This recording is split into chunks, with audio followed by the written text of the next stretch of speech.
Actually, we've been wondering, bakit nga pa talaga nagkaroon pa ng Veloz?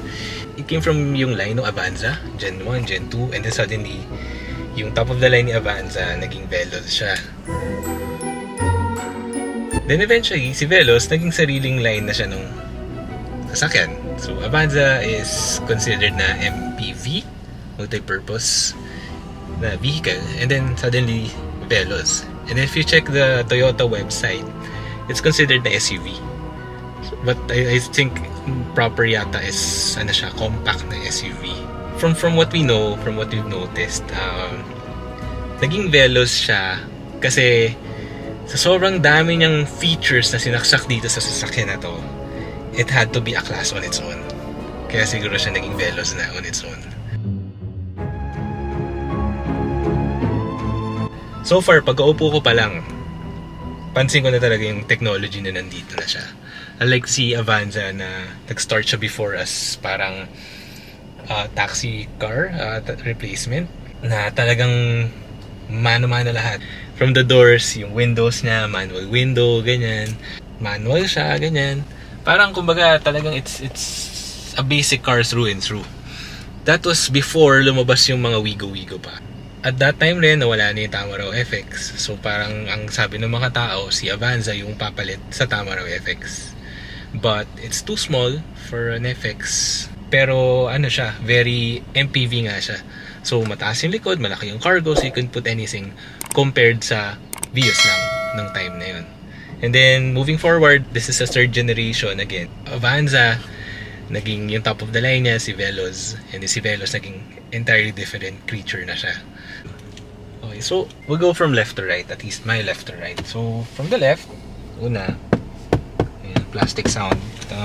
Well, this is plastic. Kala mo baga leather siya, pero hindi, it's plastic. Okay, this one's soft, okay naman siya. However, pag kinatok mo siya, medyo binig mo yung plasticky sound. Wala na siyang sound deadening materials. And then carbon fiber finish. Ito yung sa ano niya, sa power windows niya. So meron ko pa rin yung stop basic sa likod, sa harap. And then you have yung ito meron siya automatic function. Kasi every time you close lumabas ka ng car, tapos i-set mo yung alarm, automatic yata magre-retract, auto-retract. And then you can also do it manually. Ayan, kung gusto mo nga siya i-retract. So kita, diba? And then with the auto function, every time na ilalock mo yata yung vehicle, magkuklose siyang ganun. Parang Mazda 3. Okay? And then, of course, manual settings, left and right. And then, one thing I've noticed, yung sasakyan na to, sobrang dami ng cup holders. Kasi sobrang dami ng cup holders talaga. Ito, ano na siya, permanent na to. Pero, ayan, permanent na yan. And then, meron ka rin dito, bottle holder dito, cup holders dito. Ang dami. Sobrang dami. So, meron pa rin sa likod. So, hindi ko maubusan ng cup holders. Wala akong problema. And then, going down sa cup holder, you'd see yung additional functions na nakalagay sa sasakyan. I think this is an auto headlight. Pag dumilim, mag-on yata siya mag-isa. And this one is collision. Ayan. I think this is also the function for lane departure. Tapos ito yung, ano niya, yung TRC. Traction control. So, meron din siya. Going sa traction control, previous Avanzas are rear wheel. This time, this is front wheel. Front wheel is easier to drive, mas driver friendly compared sa rear wheel na ang laki ng chance na mag-skid ka para ka nagda-drive sa Gran Turismo ng Mustang. Yan. So anyway, easier to drive. And then with the traction control, sobrang mas madali. And then meron siyang additional poverty button, siguro additional function later on in the future. Kung may gusto mong ikabit, pwede rin. For the steering, actually, medyo, ito yung isang pinaka napansin ko. It's a subtle detail, but the back button is highly elevated. Slightly elevated. Para when you're driving, mapapansin mo, ito yung back button. Ang galing niya. It's a nice touch. And then, from here, makontrol mo yung sa dash. And, ito yung mga functions niya. Clock, yun nga, no messages. Messages na lalabas dyan pag halimbawa may na-detect yung car na may problem siya. Or, kailangan ng change yata, lalabas rin siya dyan. And then, the settings, of course. Yung volume buttons. Down, up, tas suddenly, meron ditong coffee cup. I don't know. I just wanna call it coffee cup kasi mukha siyang coffee cup. Ito. Function pala niya is, pag pinress ko siya, boom. Feature na naman niya, meron siya ng 360 camera. Right now we're seeing the... Isn't this is the front? Tama ba? Ito yung function na ginagamit niya, I guess the camera is somewhere here. Yan yung ginagamit niya to assess yung sa ADAS niya, yung Advanced Driver Assist System. And then this one is yung 360 camera. So, kung ano yung nakikita mo dito, yun din yung makikita mo dyan. So, I guess the red line is this one. So, alam mo, babangga ka na. Kumbaga, for first time drivers, normally yan yung mahirap eh, yung kakapay mo, naku, malapit na ba ako, tatama na ba ako, and then suddenly babangga ka na pala. Dude, kita mo na kaagad. Wala nang hula-hula. Wala nang guesstimate. Iyan na yun. 360, so kita mo lahat. And then if you press the button again, ito na yung gilid. So parang, ang ganda ng parking. Straight. Straight. Ako na lang pag nabangga mo pa. May bangga na nga sa harap eh. Ay, may rear ba na? Check mo ba yung rear? If I put it in rear, reverse. Ayan, gags. Ayan, reverse naman. So nasa yung camera, ito naman siya. So kita mo rin yung image niya. So kita niyo yung plate number. So nandun siya sa taas ng plate number, yung camera. So you have a visual of everything na rin. Ang ganda ng placement niya. So ganun ulit, wala nang guesstimate. Pag tatama ka, makikita mo na siya. Pag tumama ka na, ewan ko. Ayaw ko na magsalita. Pero sobrang dali na niya i-drive. Sobrang beginner friendly. Yeah. Ito yung controls niya for the infotainment. So next song, yung mga mode. Drive function is basically, ayan siya. So pwede ka mag-power mode, or eco mode. If you wanna turn on or off the eco mode, press and hold mo lang siya. So moving dito sa backseat, family car. Cup holder. Ayan, ganun ulit, soft touch, and then this is, loud plastic. Pero, may speaker siya. And then, ito yung napansin ko sa backseat eh. Yung sa rear nung front seats. So, meron siyang additional containers dito. I like this, this design here. Tapos, yung napansin ko ito. So, maybe for a cellphone. Then, if you can't get enough of, cup holder. Tapos meron din siyang charger sa likod. Dalawa pa, and mind you, 2.1 amps. So medyo malakas. So kumbaga parang cable, sako dito. So hindi ka maubusan ng charging and lalagyan for it eh. So, ganun din yung tong seat na to. Very, well thought of. Lalagyan dito, lalagyan dyan. So hindi siya yung cheap lang eh. May lining siya dito eh para it opens nicely. Part of the seat pala siya. Yeah, part of the seat siya. So parang pinag-isipan talaga. Kasya naman ng S23. So, galing, diba? And then, aircon vent. Ito yung intake yata. I'm guessing the filters here. And then, may control din siya dito. So, independent. You don't have to ask yung nasa harap na, Kuya, paano aircon? And then, this one, lights. Going sa seats, of course, ordinary seat. Ito yung headrest niya. Manipis, but it's okay. Then, you have ISOFIX. Pang child seat. Kaya. And then, of course, adjustment. Meron siya dito. I don't have to show you, but yan siya. So, na-adjust din. Full tilt, ganyan. Now, the thing is, ito yung third seat. I think it can also act as... Ayan, yan yata. Wala, ayaw. Yun. So, pwede siya maging armrest. Pwede rin siya maging third seat. For the rear, middle seat. So, ang galing. Very functional. Ang daming magagawa. Very... modular. And then, another thing na pansin namin is that pwede siyang i-adjust. Kasi normally, pag malaki yung upo sa likod, parang yung si front yung mag-adjust. Parang move na lang yung seat forward para magkaroon ng legroom. However, this type of car, siya na yung mag-adjust. So, adjustable siya. And then, I guess, if you still wanna put it like completely down, pwede pa rin.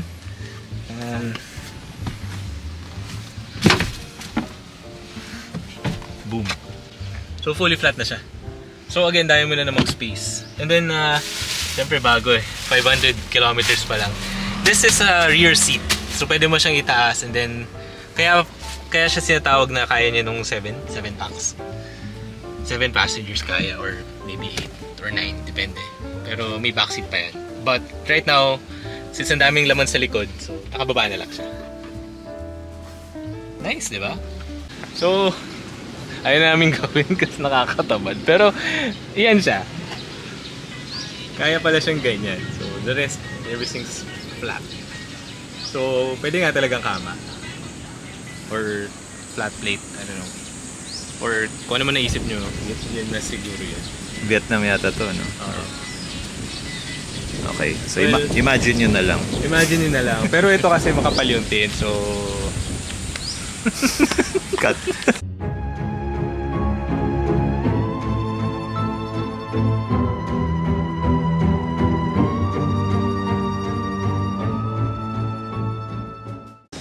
You have your usual grill dito, pero if you look closely, I think uso na rin to with other manufacturers. Hindi siya like lumulusot yung buong, may mga holes siya. So may mga specific areas lang na may butas. So dun yung airflow natin. So yun, from inside you can see yung alternator natin, other components, radiator of course. Here, yung front camera natin. And ating magandang plate number. Something to note, ito, napansin ko, medyo mababa pala to. Itong parang rubber strip dito. Some people call it parang air dam. Others parang, hindi ko alam, parang something, offers some kind of protection. Pero yan siya. So, with 500 kilometers, kita mo na agad. May mga tumatama na rin siya. This is something na nauso na rin with modern manufacturers. Tong parang black plastic na lining, do you call it a lining? So they put it sa mga SUVs, even cars na ngayon. So I think yung mga Subaru may ganitong makapal na rin eh. So I think it emphasizes lang na parang mas ano lang siya, parang sporty look siya. For the wheels, you get 17 inches Bridgestone Turanza na 205/50 R17. Yung kanyang side mirror, auto fold, and you have this blind spot warning. So, oh, nag-close siya mag-isa. May napindot ako. Yun. So, apparently, merong sensor dyan. De, joke lang. Pinipindot lang namin. So, mapapansin nyo, malaki yung door niya. So, ayun. Pati yung rear. Pero I've rode yung expander. Yun ang malaki yung pinto. As in, parang nakakailang siya buksan. Pero this one, malaki pero sakto lang. Because it's a 7-seater, you still have a glass here. So, unlike other 7-seaters, may view ka pa rin naman kahit umupo ka sa likod. So, nakikita mo pa rin yung outside. Maganda yung lines talaga niya. So, ayun, tuloy-tuloy lang siya dito. Itong parang arc na to, tatama siya dito sa fuel cap na nilagyan pa niya nitong additional part of the bodywork dito para flush siya. Wide body, Liberty Walk. Sa back naman, LED taillights. While driving, minsan sa Metro Manila, napapansin ko, ang weird nung LED bulb na tong, well, yung mga ibang cars in general, lalo na si Toyota, minsan parang feeling mo isang bulb lang talaga. Isang maliit na bulb siya. I think yung signal nito at yung brake, parang isang maliit na bulb lang siya. Pero ano pa rin naman, visible ka pa rin naman. But this one design feature na I like. So itong tuloy-tuloy lang na red strip. Below you'll see the spare tire. So if ever maflatan kayo, sa ilalim niyo siya kukunin. And here of course you have yung rear camera niya. Check out natin guys yung engine. So take note, this is not a hybrid. So this is just your usual internal combustion engine. Ang lit niya, no?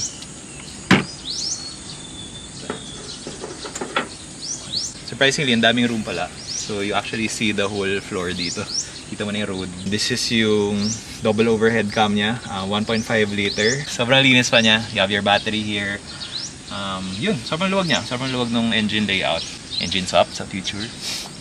Hindi siya yung usual Toyota or yung mga modern car engines na puro plastic. So very siya. Siguro mas madali siya i-repair sa maintenance for mechanics. Easy access lahat ng mga wirings and mga electronics. Kuya, question. Ano yun? Kailan magiging ganito kalinis yung makina ng Honda Civic SIR 1999? Isa-schedule natin yan kasi tatakot ako yung engine wash. Walang alam dun yung engine wash. Ano ba yun? Yung battery niya, Oh, ang liit ng battery. Ang liit ng battery. Hindi ko nakita yung brand eh. Pero ang liit ng battery niya, Diyos ko. No, yun lang siya. I think ito yung fuse. Fuse box. Brake fluid. Intake. Ito yung intake niya. Parang sobrang mechanic friendly niya na parang everything's accessible. Feeling ko nga kaya ko alisin yung radiator fan. Parang pag may nagka-problem ito, alternator niya. Parang, kugutin ko yung spark plug. Puk! Yan yung ABS nandun. Parang ang saya kalikutin ito. Sobrang dami mong space. Inibago akong taas ng headlight. Well, kasi mas mataas yung car, so nandito siya. Mas madali palitan. Sa Civic, kailangan mo parang isi-sprain mo yung kamay mo para maabot yung bulb eh. Dito madali lang. So yun, I think that's enough about the engine bay. Designed by Daihatsu in Japan, made in Indonesia. Grabe no? Daming brands at ang daming countries involved. So digest nyo yun guys. Yun lang yung only clue na Daihatsu siya. So wala kami nakitang anything na Daihatsu labels inside. Okay, test drive. First time to test drive the Veloz G. V. Pero G. Labo. Teka, seatbelt muna. Handbrake, push down. Siya, wala siyang physical, yung parang handbrake na traditional. And let's go. Nag-iikot lang kami dito sa village. Driving impressions. Sobrang ganong steering wheel guys. Not to mention yung size niya. Which is okay kasi parang alam ko sa mga performance cars nga mas lumiliit yung steering wheel. So I think it helps with driving control. So lately na drive ko rin pala guys yung Stargazer X, which is yung top of the line nila. Parang nagda-drive ako ng van dun sa Hyundai.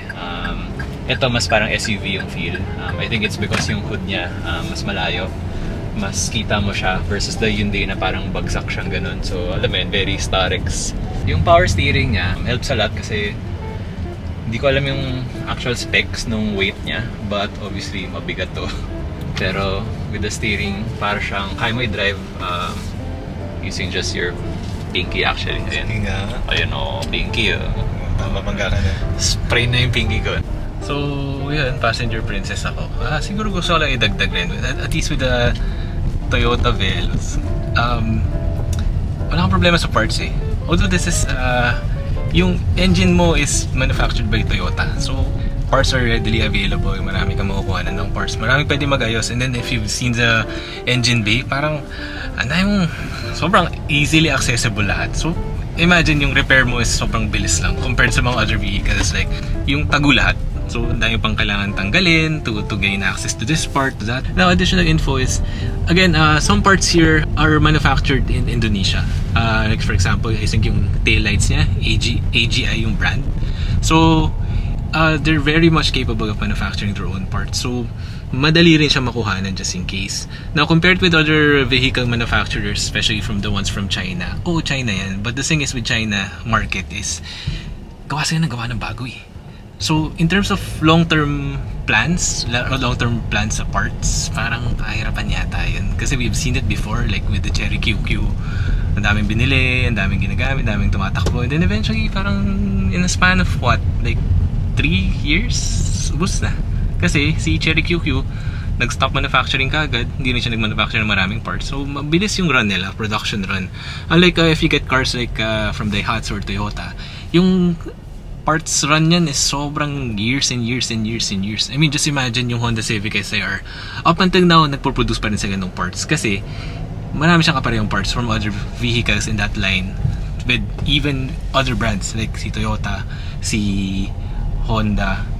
So, parts are still here. And marami pa rin surplus. So, buhay na buhay pa rin siya. That's why you see most of them still running here in the metro and outside.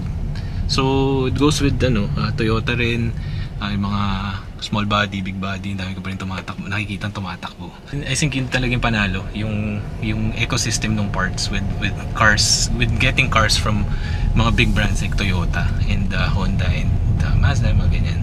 Compared to getting like mga parts na, cars manufactured straightly from China. Ganun talaga eh, wala tayong magagawa. So, yun guys, driving wise, no complaints, okay siya. Especially someone na galing sa driving na mga subcompact sedans, yan yung Jazz, having driven the Stargazer. Ito, mas gusto ko to i-drive kasi yung Stargazer. I'm not sure. I think this has Apple CarPlay. Haven't tried. Marami naman reviews online about it. But so far, may Android Auto at yan na nga pala, yan yung sagot niya. Android. So meron siyang Android Auto, meron siyang Apple CarPlay. So I'm guessing pag sinaksak mo lang yung kabel dyan, automatic connect na siya. Then additional function here that's different. Oh, may iPad pa rin. Yes. Long live the iPod. Meron din siyang ganyan. Wow. Most modern cars wala na yung water temperature eh. Parang ino-omit na nila. Maski kay Jazz wala na rin. And then at least you have it here. Hindi mo na kailangan ng DeFi. Hindi mo na kailangan ng DeFi na cage. Yung tatlo. Nilagay dyan. Pero okay pa rin. It's a nice addition. And then the voltage yan. As you can see, nag-charge alternator. And then kita mo yung kilometer, kita mo yung pitch mo if you're going down or going up. Now going back, of course, hazard lights, temperature control, and then start-stop system siya.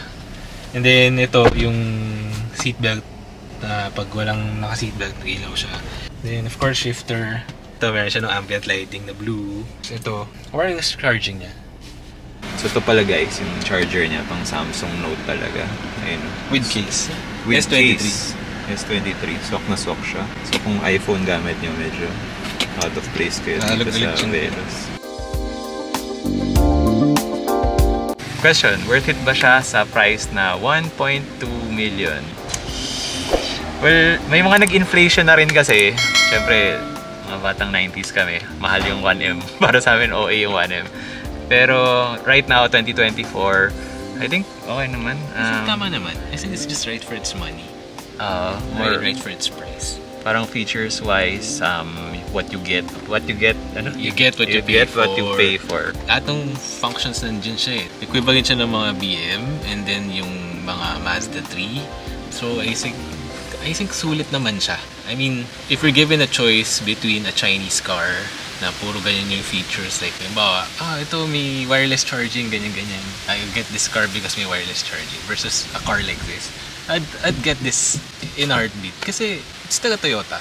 At the end of the day, it's taga Toyota. Daihatsu, Toyota. Yun pa rin eh. Yung makina mo, Toyota siya eh. All the electronics, proven okay and naman. proven. All the wiring harnesses, lahat. Toyota lahat yun eh. Standard talaga lahat eh. It's Japan quality. Wala siyang katulad. And last question, sa Sayad ba siya? Hindi siya sa Sayad. Sayad ba siya? Lanes. Pero yung nandun sa ilalim, may mga scuff marks. Yun lang. But rubber. Rubber na naman yun. Okay. Thanks guys. See you in the next vlog.